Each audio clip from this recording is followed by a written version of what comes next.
स्वागत है आपका स्वदेश में। आज की खास 5 खबरें कुछ इस प्रकार हैं। मध्य प्रदेश में पटाखों पर नहीं लगेगा बैन, मुख्यमंत्री शिवराज सिंह चौहान का बड़ा ऐलान। मध्य प्रदेश में दिवाली के दिन पटाखों पर प्रतिबंध नहीं लगाया जाएगा। सूबे के मुख्यमंत्री शिवराज सिंह चौहान ने इस बात का ऐलान किया है। एक सोशल मीडिया यूजर के सवाल का जवाब देते हुए मुख्यमंत्री शिवराज सिंह चौहान ने ट्वीट किया कि मध्य प्रदेश खुशियों का प्रदेश है। यहाँ पर हम खुशियों पर कभी भी किसी तरह का प्रतिबंध नहीं लगाते।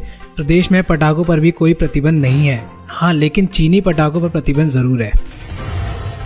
भाजपा के 4 प्रत्याशियों ने मारी बाजी, सुमावली से कांग्रेस प्रत्याशी की जीत। मध्य प्रदेश में सभी 28 सीटों के परिणाम आने शुरू हो गए हैं। अब तक भाजपा के 4 प्रत्याशी नारायण पटेल, हरदीप सिंह, राजवर्धन सिंह और गुना के बमौरी से भाजपा प्रत्याशी महेंद्र सिंह सिसोदिया जीत चुके हैं। वहीं सुमावली से कांग्रेस प्रत्याशी की जीत तय लग रही है। अब तक आई रिपोर्ट में 28 सीटों में से 20 पर भाजपा प्रत्याशी आगे चल रहे हैं।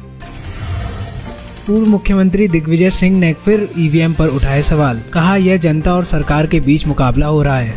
दिग्विजय ने कहा था कि तकनीकी युग में विकसित देश ईवीएम पर भरोसा नहीं करते हैं, लेकिन भारत और कुछ छोटे देशों में ईवीएम से चुनाव होते हैं। उन्होंने सवाल उठाते हुए कहा कि विकसित देश क्यों नहीं कराते, क्योंकि उन्हें ईवीएम पर भरोसा नहीं है, क्योंकि जिसमें चिप है वह हैक हो सकती है। देश में अनेक नेता समय समय पर ईवीएम को लेकर सवाल उठाते रहे हैं।